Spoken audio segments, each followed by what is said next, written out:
Guys, Deluded Guna, YouTube's and Golo Kante, thank you very much for the questions. Fridays and Sundays we go in with the Q&As, so let's not waste any time, let's crack on.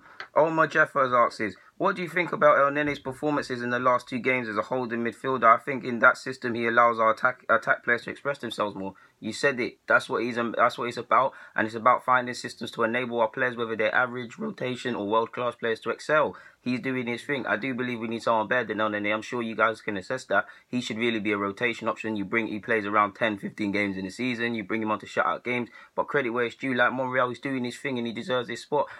Shout out to him for getting at Alexis all the time on Twitter as well. There are his better performances. But yeah, man. DNM9 asks, Q&A, for your Q&A, how do you think a striker who wants to be scouted can improve in his movement, off the ball technique, etc.? You can look at professional strikers from the top level to the bottom, see what they're doing right, see what they're doing wrong, compare your performances to theirs, try and make yourself a better individual on that basis. Or you can try and find training drills. For me, if I was a striker trying to improve, I'd find training drills where you only have a split second to finish a shot. Obviously, I'm talking in regards to striking and finishing. I don't know if balls can be served in on a half volley, on a turn, on a full volley, where you need to take a touch, because strikers, you don't have that long before you have to paint a picture before you want to finish it, whether it's top goal scorer, top corner, bottom corner, things like that. So if you can make yourself more calculated with less time and play under pressure, it'll make you a better player, because you look at the best finishers in the world. It doesn't matter what context, what time and moment, they're calm, collected, and they've seen the pitch already. In football, regardless of the position, it's about being calculated, to be honest with you. The only position you could probably get away with not being that calculated is a keeper, and I do think you have to be mad calculated for that. But yeah, man. Next question. Batistan Close asks, I saw your video about how you rate Germans. What are your genuine thoughts on Kimmich? World class, best right back in the world, overrated, underrated, etc. I think he's quality. I don't quite think he's world class yet, but he's well on his way there, man. Right back or centre half, centre midfield. Sorry, he's actually slotted in at centre half couple of games. His future centre mid, I'd like to still believe that, but I do admit that fullback's looking like a real option. But either one, man, he just shows how intelligent he is. He's an excellent passer. He's the future for Germany and Bayern Munich. Hopefully, I've got a lot of time. Of course, I would love him at Arsenal, but you know how that one goes, bro. Bello asks, I've got a few questions. I know having a strong 11 is crucial, but we need to have a very good bench as well, something we don't have clearly, bro. I agree, man. Whether we think Coquelin and Theo, for example, are good or crap players or whatever, Coquelin, there might be games where you need to shut out games. There's none of that to bring on. There's no Theo Walcott to bring and stretch legs and stretch the opposition and things like that. I'm not speaking directly into the players. I just look at it. When times are not going well, we need to shut out games. What is our bench saying? And it is very dire. I agree with that. You've got another one. Wouldn't it be better if we go for a centre-back like Jimenez, Koulibaly or Laporte? Laporte looks like he's going to City. Jimenez, I don't know what's going on there. And Koulibaly, I always say in my videos, I love the guy, to be honest. He's quality. I thought he was crap at first, and then I deeped him. People were telling me about my proper deeped him, man. Been watching him for the last couple of years now. He's 30, man. Proper 30. Even Manolas was starting from Roma, man, but I agree, broski. And you've put last one. Do you believe Jack Wilshere needs to be captain of Arsenal? Give him the captaincy, bro. If he keeps staying fit like this, I mean, he's the only one that cares about the club, really and truly. Obviously, there's man that care about the club, but he's the only one that evidently does. He wants to Mr. Arsenal through and through. You'd like to think so. So, yeah, man. And Biggs, 014, shout out to my guy as well. Does Mavropanos, I can't say that name, bro. Those of you, because I butchered that, the Greek centre-half that just signed for Arsenal, he's speaking about that. Does Greek centre-half count as a solution to the problem we have at the back, since he's not going to go out alone when we should bring in a keeper as well? In regards to the keeper, I agree with you, bro. I don't know what's going on there. In regards to the centre-half, I would love a proper centre-half. There's rumours we're still trying for Johnny Evans and things like that.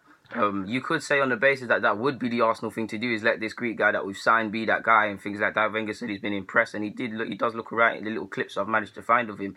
I'd like to think so, not though, man. And I do think in the summer a big decision has to be made, because there's too many bodies. There's several young players. There's whether it's whether it's players like Mustafi and Koscielny, whether it's Bielik who needs football, whether it's Holding and them man that are ahead of Chafe and Bielik in the pecking order, but not quite in the first team consistently yet. A big decision has to be made, and if we bring in another centre half, I don't know. So yeah, man. JP Jackson asks, with Alexis gone, wouldn't this be the time to put Giroud back in the team, as we're lacking goals? It may even help with Lacazette. 4-4-2 days, I've always said Giroud would be appreciated more. I don't want Giroud to leave, because, I mean, he's returning double figures, whether you play him on the bench or rotate him, and you need that with all our other attackers leaving. So, yeah, I don't necessarily think Giroud should be starting. I'm happy with Lacazette, but, yeah, man, I agree. Traore asks, what's your opinions on Charlie Musonda? I think Charlie Musonda's a bad boy in this thing, man. Excellent technical ability. Could bulk up a bit. That's the only thing he lacks if he's going to play in the Prem. Technically amazing. Just needs a chance, man. I've got a lot of time for Charlie Musonda, man. I think he's mad. Like, he's wavy. But yeah, man. JB Jackson asks, I've already said that, man. I'm bugging out. Ryan asks, would Arsenal go 10 times backwards if Trump bought the club? Of course, bro. I mean, you see what he's doing with America, not to make this political stuff. He's just signing things in his self-interest. You think Kroenke's bad? In fact, Kroenke is bad. I don't know who'd be worse out of both of them, man. Kroenke or Trump, I don't know, man. Good question though. Tariq Amazing asks, have fan-based platforms led to a rise in silly, nonsensical debates within football? You could say that because fans getting a voice is lovely, but people are using it to finance their own brands, their own products, their own selves. It's not about the football, it's about shouting. You see it on Arsenal Fan TV, you see it on United Stand, you see it on 100% Chelsea, you see it on Liverpool channels, bare channels where fans are just acting like idiots at times. All the channels are named, it's not on a consistent basis. They're all very good channels, I'm saying. At times, when they're making their interviews, you can see people that are just trying so hard to be on the camera and just be silly. So I agree with that. So yeah. And you've got another one. Transfer fee aside, have Chelsea stitched up Morata to an extent? He's never been the main figure at a club all season. He's thrown into a new league and a new team and expected to hit the ground running. I agree because of that. I mean, he got 20 odd last year, but he's never been the main man and he's never consistently been that. But that's the one question mark over him, where eventually he's going to need to be that guy at a club and try and test the waters. So I don't have sympathy in that regards. I don't also have sympathy in the sense that it was going right for him. He's dropped in form, but when it was going right, none of this was being said, bro, on a general basis. But I do agree, man. He hasn't got the pedigree, goal scoring historically that the likes of Diego Costa has, and now he's in a bit of a bad form, a bad patch, by the way. It's being highlighted, and on the balance of things, you can say it was a massive gamble to, even though I believe he's a great player in my opinion, to go against someone that's proven with Costa, regardless of what you say about his ability or him, and go for Morata. It was a tricky bit of business. Now, you could say they should have brought in someone more experienced than Morata, because they could have been used together. But I think Morata will come good. It's just trials and tribulations, bro. So, yeah.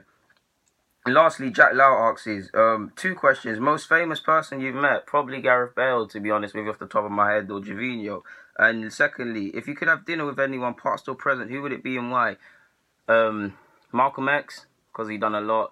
Martin Luther King, Sir Alex Ferguson, Arsene Wenger, Cristiano Ronaldo, Messi, Ronaldinho, Thierry Henry, Tupac, Floyd Mayweather, Conor McGregor. I don't think there's much more, to be honest with you, because they're all favoured people, and I believe I could learn a lot from an hour at dinner with them or something like that. I could take away a lot that could educate me as a man, to be honest, and they're all favoured. Like Fergie, I could sit down and talk tactics, talk life, talk how he fought back from the darkness to prove himself. The same goes for Wenger and things like that as well.